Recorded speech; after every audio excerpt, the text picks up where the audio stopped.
श्री कृष्ण के मथुरा आने पर जब खबर लगी जरासंध को श्री कृष्ण के पुनः मथुरा आगमन का समाचार मिल चुका था।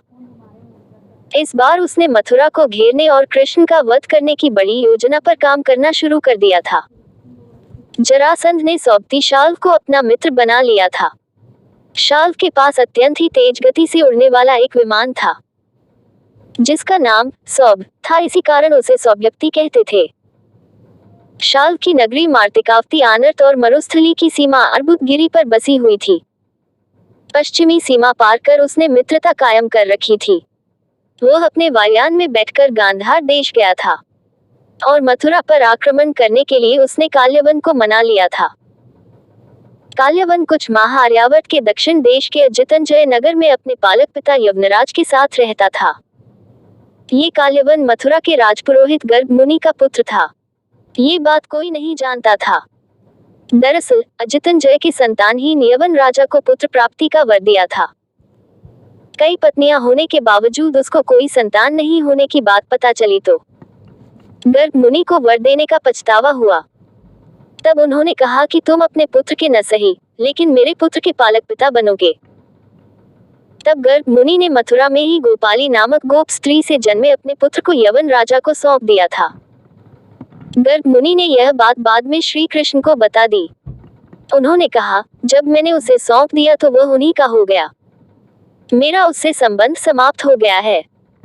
उसके विषय में कोई भी कठोर निर्णय करने का तुम्हें अधिकार है।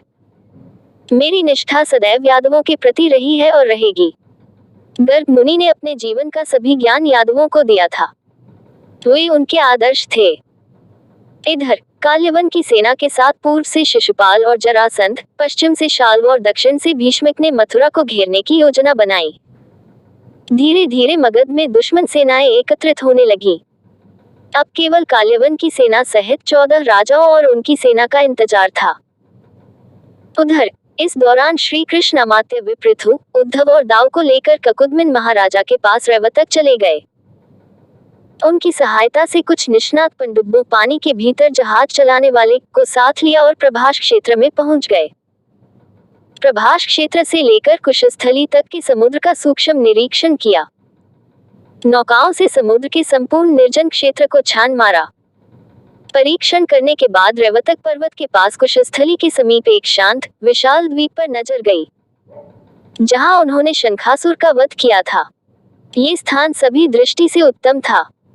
शंखोद्वार द्वीप भी समुद्र में समुद्र तट से 1 योजन की दूरी पर स्थित था।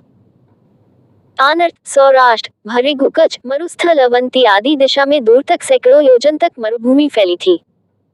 ये प्रकृति का एक अद्भुत चमत्कार था।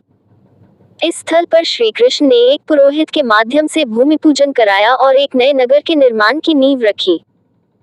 बाद में मथुरा पहुंचकर श्री कृष्ण ने एक राजसभा को आमंत्रित किया।